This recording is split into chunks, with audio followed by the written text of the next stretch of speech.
Empowerment Tools. Let Go of Harmful Misconceptions by the one and only Dr. George Simon, PhD.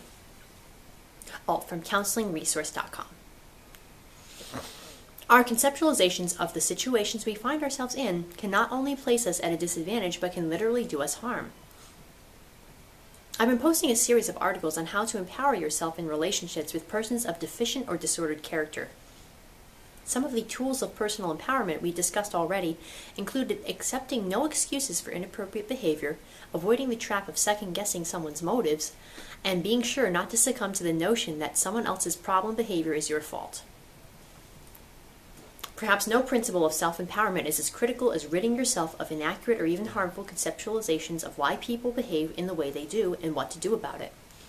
Unfortunately, many of these misconceptions originated with theories about human behavior meant to help us understand and deal with one another. Although some of these theories continue to hold some value, some of the most essential tenets of these theories, though widely known and accepted, put us in a position to significantly misjudge situations, especially abusive situations, and end up keeping us in a one-down position when we're trying to understand and deal with the behavior of a disturbed character.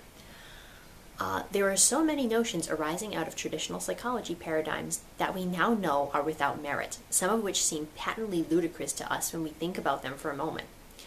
For example, we know that children don't become autistic because their mothers were cold and non-nurturing during their infancy. We also know that mothers who gave mixed messages of love and hate to their infants aren't responsible for the disease of schizophrenia. I'm going to add something here that George Simon didn't say. Did you notice how those last two things blamed women for other people's behavior? Back to the article. We also know, we now know that bullies most often aren't really insecure cowards struggling with low self-esteem. We also know that the symptoms and strange events that some of Freud's patients reported between themselves and their relatives were more likely red flags that they were actually sexual abuse victims as opposed to persons who simply couldn't come to terms with their own lustful urges. Although it seems like we've come a long way in our thinking, many folks still hold on to traditional notions about the reasons people do the things they do. This wouldn't be so bad if we were only dealing with people who are best described as neurotic to some degree.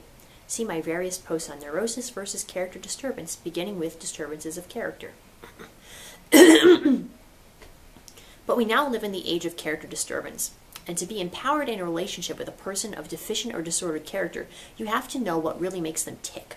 So when they keep making excuses, lie repeatedly about what they've done, or try to make you feel guilty for confronting them, you have to stop seeing them as insecure, in denial, or defending themselves. Instead, you have to recognize their determination to place themselves above the generally accepted rules or to defy them outright.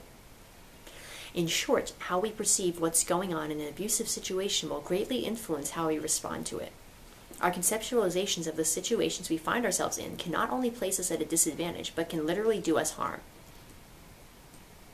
I've received hundreds of emails and testimonials over the years from people who have read my book, In Sheep's Clothing, available on Amazon.com, attesting to the fact that the ultimate light bulb moment in a one-time abuse victim's life came when they finally abandoned all the assumptions that they had that were rooted in traditional philosophies, and for the first time saw the disturbed character they were dealing with from a more accurate perspective. Their comments are always of similar character. I see it now. Oh, I always felt this in my gut, but I didn't want to believe it. Now I know I'm not crazy after all. Yeah, his self-esteem is out of whack, all right, but not in the way I once thought, etc. Adopting a new framework for understanding the character they've been dealing with was not only eye-opening, but empowering. Empowering because they came to really understand the tactics of the disturbed character and how to respond to them, no longer falling into the traps to which they used to succumb. In summary, one of the most essential tools of empowerment involves understanding the age we live in and the number one byproduct of our age, character disturbance. When we stop trying to understand